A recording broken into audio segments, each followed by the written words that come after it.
Hello all and welcome back to Shatter Our Souls with Novari. Last time we left off against the security drone after it unceremoniously absolutely obliterated me. Today we start exactly the way we finished off last time, by taking him down. Now, while I'm talking and defeating this monstrosity, I feel a little bit of context is ideal. First and foremost, I want to kind of bring up a little bit of a discussion I had with somebody fairly recently. Specifically, my significant other. We were on a 4-hour drive, and I had mentioned that I was excited about Prime 4, but was curious what was going to come out from it. Of course, I rattled off a whole bunch of lore about the characters that were hopefully to be involved, including Samus, Silence, and the Federation, as well as the Space Pirates. And it was interesting seeing their perspective come to life, because, in their words, nothing good ever has the name Federation behind it. And that kind of struck a chord. It, I suppose, made me question a little bit of what the Galactic Federation actually does, and the types of individuals that run it. And in the Prime trilogy, to this point in time, the Galactic Federation have been a fairly, I suppose, a quiet entity. They exist, but they're not exactly the easiest to hear from, and there's definitely not enough word on their end to really showcase their perspective in a way that is nuanced in a lot of ways. However, Prime 3, I think, does present the Federation in quite possibly the most positive light out of any game in the franchise. And I mean this in the most what in the world are we dealing with here situation. If you were to look at the other games that the Federation play a strong role in, there are a few that come to mind. Dread has the Federation Emmy drones, which are all Federation-made science drones designed to effectively take down and or investigate the area of the planet they are. Their entire goal is research. So, cool. Federation does reasonably good things there. Except all of the Emmy went offline after they were sent in to deal with the threat of the X-Parasite. Cool. Makes sense. All the Emmy are now attacking Samus on sight because they were probably taken down by Ravenbeak. Cool. Exposition side of things, that all makes sense. If you look at the other two games from the main timeline that have the Federation involved, you get Fusion and, well, other efforts, both of which color the Federation in a less than favorable light. And at first I thought this was silly. Of course, why would they treat the Federation, this entity of numerous intergalactic governments, all working in tandem, in unison, to try to build about a better universal future? Of course they have our best intents in mind. Boy, they. We ended up with the bottle ship and the what is it called? ESL station or something in Fusion. Both stations were initially designed as biological research stations at their core. The bottle ship of Other M was designed to act as a little bit of a science project. its goal being to allow the Federation to bring back extinct species. A cloning program, if you will. And that, for all it does good, yeah, that's an amazing thing when we talk about that kind of service. However, we run the risk of another problem. What else was on Samus' suit? DNA wall. The baby Metroid. And so we end up with a circumstance wherein they weren't intentionally using their resources to simply bring back a bioweapon from extinction under their control. But they were doing so with the foresight that it was going to be the best option for the galaxy to bring back these creatures and beings that had been, how do I put it? Eliminated for a reason. This included the space pirates. This included creatures like the, whatchamacallit. We had the Zoomers. We had those spinning monster things. I admit, it's been a while. But generally speaking, the station around the bottle ship was designed to bring individuals back from the brink. The biological research station in Fusion had much the same goal, with slightly altered results. It was meant as a research station to hopefully learn how different species work. I'm thinking more along the lines of like subaquatic species, like nocturnal species, and so on and so forth. It was effectively meant to be the best of both worlds to have this as an option. So why do I bring it up as if it's some terrible thing? Well, I think I'm a little outspoken at this point. The Federation's biological experiments really didn't land them in good favor, in my opinion. Their biological experiments put them in the same category as the space pirates in life.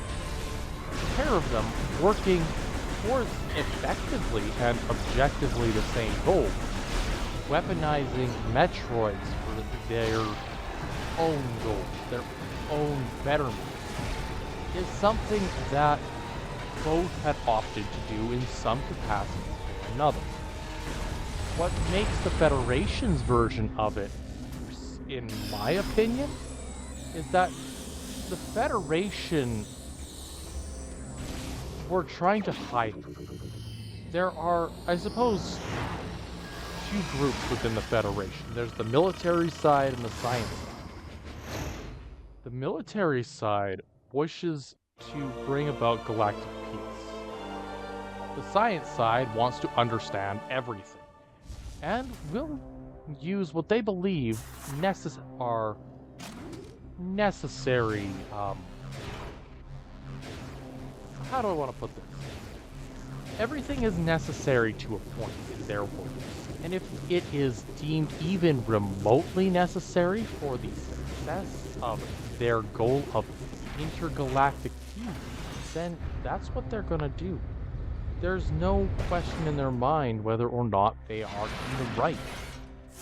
In fact, I'd argue that it never processed in the slightest about whether or not they were in the right, the wrong, or simply the ethics of bringing about a extinct species. Now, tying that into, I suppose, current events, the dire wolf was recently brought back from extinction.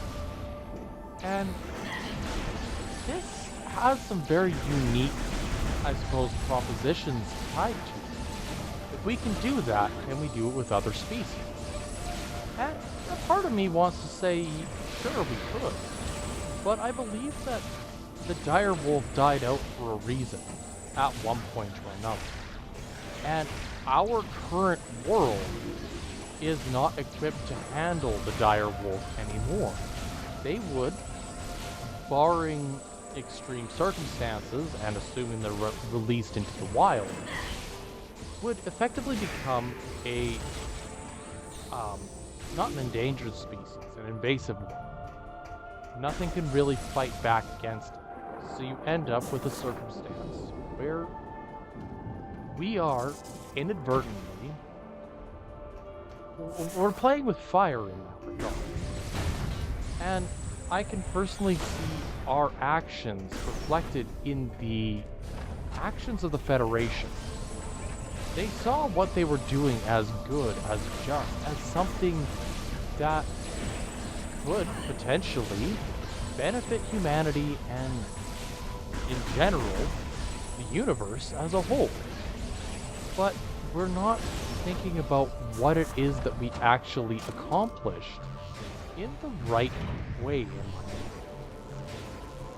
But that's neither here nor there.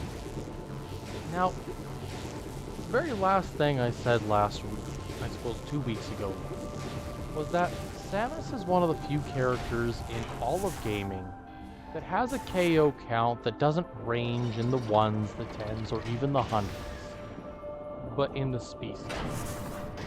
And I want to elaborate on that, because I truly do believe that Samus has the best of intentions, but if you look just at face value of what Samus accomplishes throughout the entire series, she is perhaps not the most wholesome individual out there.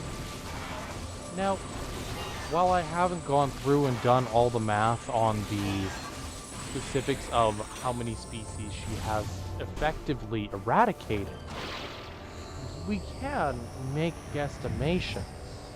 There are a few million species on Earth here. It would be a very small leap in logic to assume that the planets that Samus has visited have similar diversity of flora and fauna. I want to start there. ZDR was destroyed tangentially by Samus's hand after the final sector of the game gets dropped onto the main surface of the planet, effectively turning ZDR into an unstable mess. This is the first major issue for that game, which means she is probably dealing with about 1 million species today. Give or take a few thousand, because the X-Parasite took over half of the planet, if not more by that point.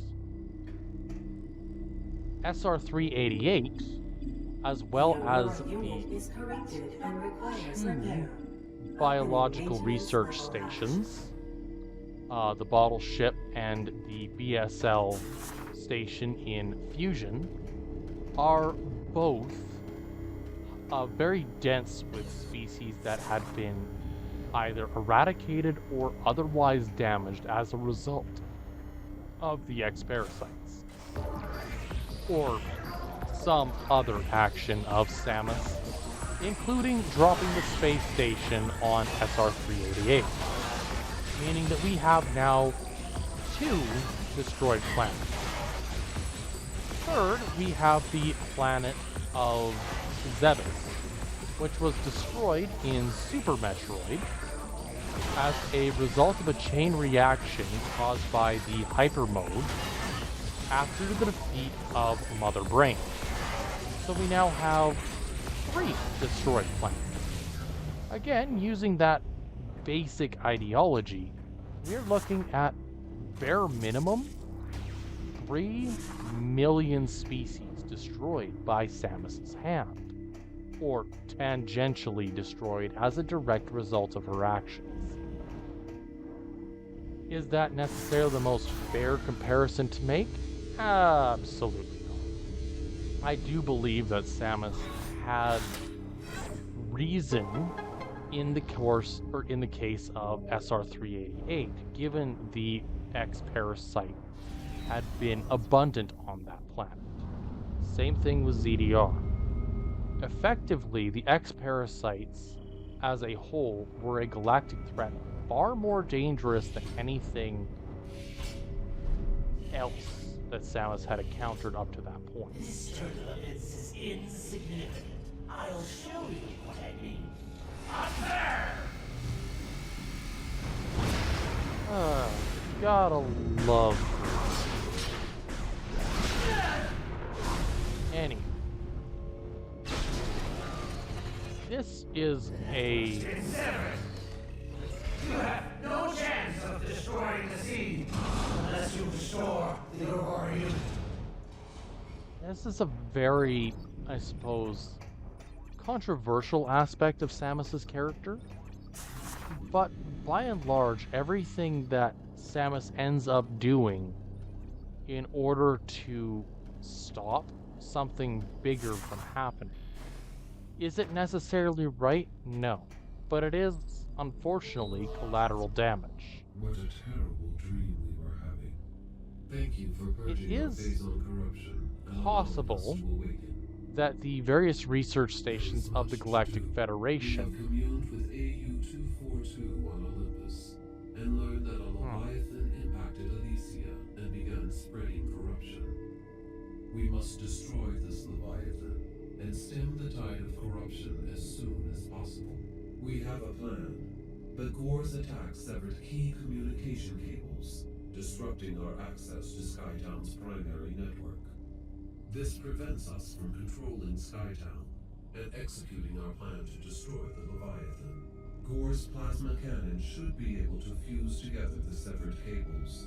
We must ask you to hunt him down. Ghor may have changed, Samus. Be prepared to deal with that. Good luck. Anywho, as I was getting to, Samus's whole ideology as a character is that the ends don't always justify the means.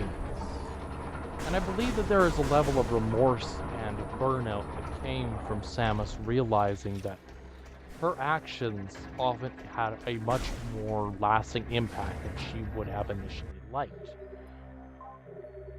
What I'm getting at with this is that the various research and biological stations that were designed effectively to bring species back from extinction were a direct result of Samus's actions, whether or not she wanted or even acknowledged that they could be. The reason why, in my mind, is because the Federation understood that there are a number of things that they wanted to showcase that and actually be able to preserve in some capacity. The various species of Zebus show up on the battleship of Other M, and I know I use that a lot. But because of that, it could be seen as an opportunity for the Ship status alert. Unknown entity approaching. Commencing hull lockdown. an opportunity for the Federation to make a better tomorrow. Build themselves a opportunity and a chance to make the universe better by bringing back species that were originally, or at some point or another, extinct. I acknowledge and understand this. I like that ideology. But whenever there's something that comes up with that, the Federation has been shady at best. Look at how the Federation treated the X-Parasite infusion. And you'll understand where I'm getting at, where I'm coming from with my argument. The Federation opted to attempt to use the SAX, or Samus X-Parasite, as a potential weapon a means of usurping control and effectively Ship priority ending status all alert. war. Hull armor taking damage. This is a very ends justify the means kind of mentality that unfortunately plagues the Federation as a whole. They have the idea that they can save everybody, that their goal is just, that they will eventually, and in some notable capacity, be able to save the world, bring back the dead. But they, in my opinion, always end up creating more harm than good. Anyway, that's enough of that ramble. Time to talk about this. Ghor is a character, or is the second hunter that Samus faces in Prime. And Ghor is actually rather unique as far as the hunters go. When you look at the, I suppose, 10 bounty hunters that we know throughout the franchise, Samus, Silex, and Weevil all use suits that are designed for their body and their body only. It is effectively meant to work as an interface between them and the world as a whole. This is good. I appreciate this aspect of the suits. You can say that Rundus and Gandreda, as well as Trace and Spire, all have more of a biology set up for them to be a bounty hunter. But Ghor, as well as I believe Pandas, are two such entities that their suit is the entity. And by that I mean that there's really not much to the character outside of this. Ghor has less than 10% of his original biomass in that suit. This effectively makes him an incredibly unique hunter, and one that is constantly evolving. Think of him as effectively the Iron Man of the hunters of the Galactic Federation era. He has his small inner body that is used for infiltration, and his large mechanized suit. The large mech suit allows him to effectively traverse wherever he need be. And this, in turn, is meant to improve his likelihood of success, of growth, of completing a mission. And he can adapt as many times as he needs to in order to have a positive outcome. And this needs to be stated. It is not that he is better or stronger or weaker than anybody else. Simply that his suit is more likely to be all-encompassing or have the capabilities that are other suits would Ship have. priority status alert. Warning. Hull integrity is compromised. Armor damage is critical. So he uses the mech suit, the outer version of the mech suit, as his primary fighting force. But he can theoretically augment or repair specific parts of it as need be throughout a mission. This comes in the form of him having a plasma cannon, for example, which allows him to weld and solder different pieces together as need be, and a vast knowledge of technology as a whole. First of all, that was rude. second of all, I'm not leaving Elysium. Don't you feel the power? Soon everything will be corrupted, including you. In the first, or in the opening, was seen taking down a berserker, which was the first boss of the game, with relative ease, opting to be able to deal rather extensive damage in a very short span of time. Ergo, like, 2 hits of thing. It was absolutely ridiculous. Ghors against Samus is ironically a much more fair fight. Ghors' kit is designed for tackling large, powerful entities. Think the Berserker, think the battle against Ridley in Metroid Prime, or even battling against the She-Goth. It all adds up in some capacity to showcase his raw strength. Where his strength tends to wane a little bit is with smaller, more agile opponents. Which ironically is exactly the category that Samus falls. Now, this is a hard one to say. I personally believe that Samus is more likely to succeed in any given mission than Ghors would have. But the problem is that the two of them are so vastly different that it's comparing apples to oranges.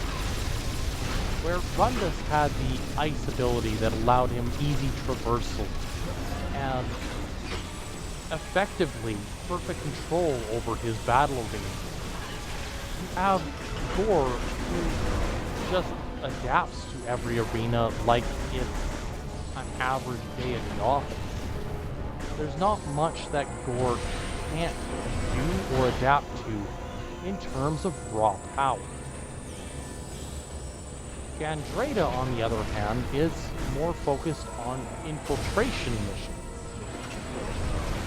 Each of the three, shall we say, each of the 3 other hunters that appear in Prime 3 are, in some capacity, close with Samus. I don't think that's a hard thing to say. I believe that they have something that they owe Samus in some capacity as far as their drive to become a hunter. But there also is a bit more to it in my mind.